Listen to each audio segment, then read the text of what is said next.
Hello everyone, my name is Sanu Bannas, third year MBBS student at Jawaharlal Nehru Medical College, AMU.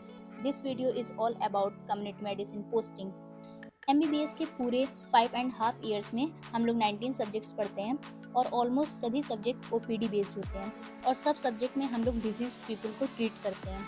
लेकिन community medicine एक ऐसा subject है जिसमें हम लोग हेल्दी पीपल को डील करते हैं और प्राइमरी ऑब्जेक्टिव होता है इस सब्जेक्ट का prevention of disease and promotion of health. Community medicine एक ऐसा सब्जेक्ट है जो लिंक करता है clinical and non clinical domains of medicine को। कम्युनिटी मेडिसिन क्लिनिकल मेडिसिन से डिफरेंट है क्योंकि इसमें हम लोग फील्ड स्टडी करते हैं। कम्युनिटी मेडिसिन में हम लोग इन्वायरमेंट को भी कंसिडर करते हैं और कम्युनिटी मेडिसिन में हम लोग पेशेंट के सोशियो इकोनॉमिक स्टेटस पे भी एम्फेसाइज करते हैं। हम लोग कम्युनिटी मेडिसिन में पेशेंट से ग्राउंड लेवल पे बात करते हैं ताकि हम उनकी हेल्थ नीड्स को आइडेंटिफाई कर सकें और अपने प्रोग्राम्स में उनको इफेक्टिवली मीट कर सकें। थर्ड ईयर में हमारी 1.5 मंथ की पोस्टिंग होती है कम्युनिटी मेडिसिन में, जिसमें 1 मंथ हम लोग USTC में पोस्टेड होते हैं और 15 डेज हम लोग डिपार्टमेंट में पोस्टेड होते हैं। तो ये है हम लोग का अर्बन हेल्थ ट्रेनिंग सेंटर। ये वहाँ की लैब है, यहाँ पे बेसिक इन्वेस्टिगेशंस होते हैं। USTC में बेसिक हेल्थ केयर प्रोवाइड की जाती है। ये OPD है वहाँ की। और ANC क्लिनिक भी है और लोकली एंडेमिक डिजीज़ेस को भी कंट्रोल करते हैं यहाँ पे। और ये ऊपर हम लोग जा रहे हैं, यहाँ पे ऊपर हम लोग की टीचिंग होती है।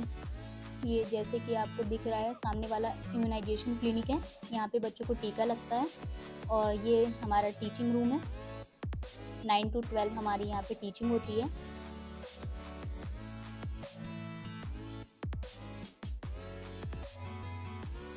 ये मेरे बैचमेट्स, हम लोग 14 लोग पोस्टेड होते हैं एक साथ।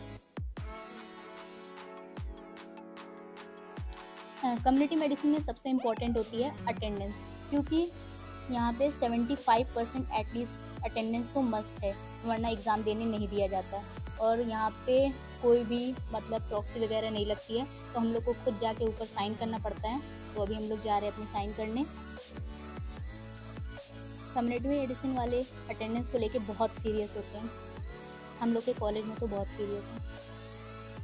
कम्युनिटी मेडिसिन में हमारी विजिट्स होती हैं बहुत जगह, जैसे कि सब सेंटर पे, PHC पे, CHC पे, RHTC पे और सीवेज ट्रीटमेंट प्लांट की, और फिर आंगनवाड़ी में भी विजिट होती है। तो अभी हम लोग कम्युनिटी हेल्थ सेंटर पे जा रहे हैं, तो डिपार्टमेंट के ही तरफ से हमें वैन के थ्रू ले जाया जाता है। तो हम लोग 2 पार्ट्स में डिवाइड हो गए हैं और हाफ ऑफ बच्चे 2 वैन में जा रहे हैं।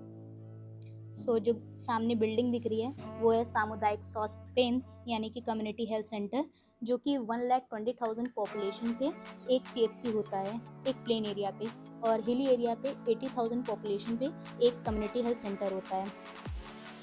कम्युनिटी हेल्थ सेंटर मेंटेन करते हैं स्टेट गवर्नमेंट के थ्रू, और यहाँ पे जो है स्पेशलिस्ट होते हैं, ब्लॉक मेडिकल ऑफिसर्स होते हैं, आयुष मेडिकल ऑफिसर्स होते हैं, लैब टेक्नीशियंस होते हैं, फार्मासिस्ट होते हैं और बहुत लोग होते हैं यहाँ पे। और ये गांव के लेवल पे एक सबसे बड़ा अस्पताल होता है। तो यहाँ पे जैसे कि आप यहाँ पे देख रहे हैं, हर वॉल्स पे बहुत सारी पोस्टर्स लगे हैं, क्योंकि अ पिक्चर स्पीक्स 1,000 वर्ड्स। तो अवेयरनेस क्रिएट करने के लिए हर वॉल्स पे बहुत सारे पोस्टर्स लगे हैं।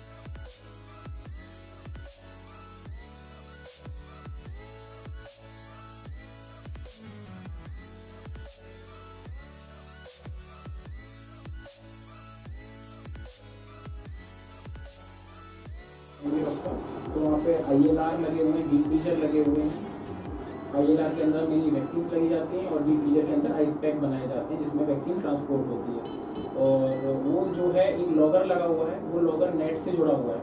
उस लॉगर के अंदर टेम्परेचर चलता रहता है, अगर 2 to 8 डिग्री 2 से कम आया या 8 से ज़्यादा हुआ तो ऑटोमेटिकली जो हमारा कोल्ड चेन हैंडलर है उसके पास मैसेज चला जाता है।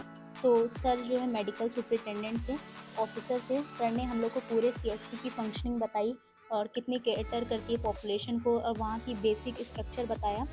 और अब हम लोग आए हैं कोल्ड चेन में। तो कोल्ड चेन एक ऐसा चेन होता है जो लो टेम्परेचर मेंटेन करके रखता है वैक्सीन के लिए from during storage and transportation. जैसे कि आप देख रहे हैं deep freezer, refrigerator, walk in cold room सब यहाँ पे हैं। आइस पैक्स, ये जो फ्रीज सेंसिटिव होती है, जो हीट सेंसिटिव होते हैं, उसके अकॉर्डिंग हम लोग आइसलैंड रेफ्रिजरेटर में वैक्सीन को रखते हैं। फिर ये है बायोमेडिकल वेस्ट डिस्कार्ड करने का एरिया है।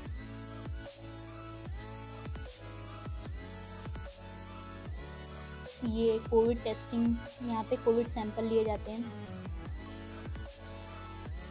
फिर ये है RBS के कक्ष, राष्ट्रीय बाल स्वास्थ्य कार्यक्रम। यहाँ पे 0 to 18 ईयर्स के बच्चों को कोई भी डिफेक्ट, डेफिशिएंसीज, डिलेज होते हैं तो उनको यहाँ पे फ्री ट्रीट किया जाता है। ये डॉट सेंटर है, डायरेक्टली ऑब्जर्व थेरेपी सेंटर। ये डॉट सेंटर है TB के लिए। ये मलेरिया वार्ड है, PNC वार्ड। ये बेसिक लैब इन्वेस्टिगेशंस यहाँ पे हो जाती है।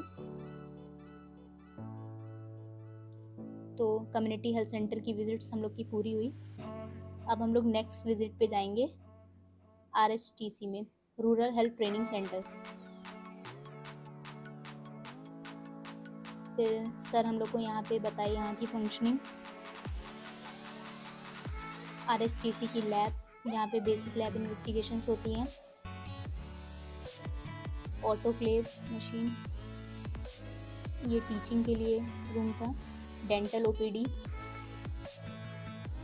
यहाँ पे आप लोग को बहुत रश कम दिख रहा है क्योंकि मॉर्निंग रूरल हेल्थ सेंटर में मॉर्निंग में ज़्यादा रश होता है। मतलब ये हम लोग थोड़ा लेट में गए थे तो बहुत खाली खाली सा लग रहा है। ये ANC clinic, antenatal care clinic. Breast feeding के लिए पोस्टर था। फार्मेसी, ये अंडर 5 क्लिनिक है। यहाँ पे लेस देन 5 ईयर के जो बच्चे होते हैं उनको देखा जाता है। ये OPD है। ऑब्जर्वेशन रूम, इम्यूनाइजेशन के बाद बच्चों को थोड़ी देर के लिए ऑब्जर्व करते हैं तो वही रूम था वो। फिर सर ने हम लोग को छोटी सी ट्रीट दी। Thank you sir.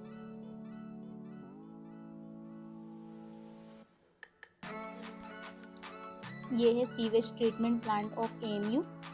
यहाँ पे पूरे AMU कैंपस का वेस्ट वाटर आता है, फिर उसको ट्रीट किया जाता है जिससे वेस्ट वाटर के पूरे कंटामिनेंट्स को रिमूव कर दिया जाता है। फिर जो प्रोड्यूस होता है एफ्लुएंट, उसको हम डिस्चार्ज कर देते हैं सराउंडिंग इन्वायरमेंट में, या फिर उसको रीयूज़ भी किया जाता है। देयर बाय प्रिवेंट कर सकें हम लोग वाटर पोल्यूशन को। सीवेज जो है liquid waste plus faecal matter को कहते हैं।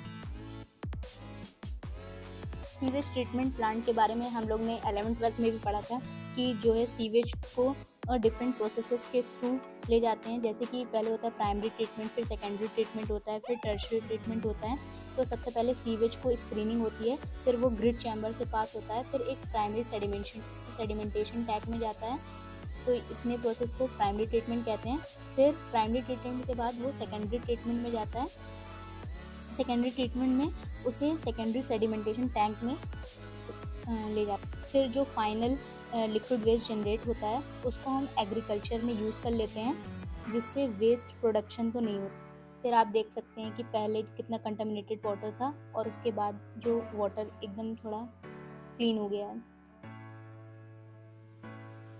फिर अब हमारी नेक्स्ट विजिट है आंगनवाड़ी सेंटर में। आंगनवाड़ी के बेनिफिशरीज होते हैं children 0 to 6 years age group के, pregnant women, lactating mothers. Anganwadi में हम लोग सप्लीमेंट्री न्यूट्रिशन प्रोवाइड करते हैं प्रेग्नेंट एंड लैक्टेटिंग मदर्स को, children 0 to 6 years age group को, and nutrition and health education भी देते हैं, प्री स्कूल एजुकेशन देते हैं और डिफॉर्मिंग टैबलेट्स देते हैं, iron folic acid tablets provide करते हैं एडल्ट गर्ल को। आंगनवाड़ी का पर्पस होता है to improve nutritional and health status of children और proper physical and social development of the child.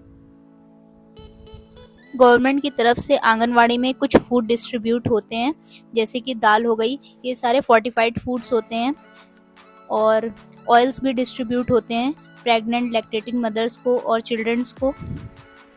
So this is all about my community medicine posting. If you like this video, please do like, share and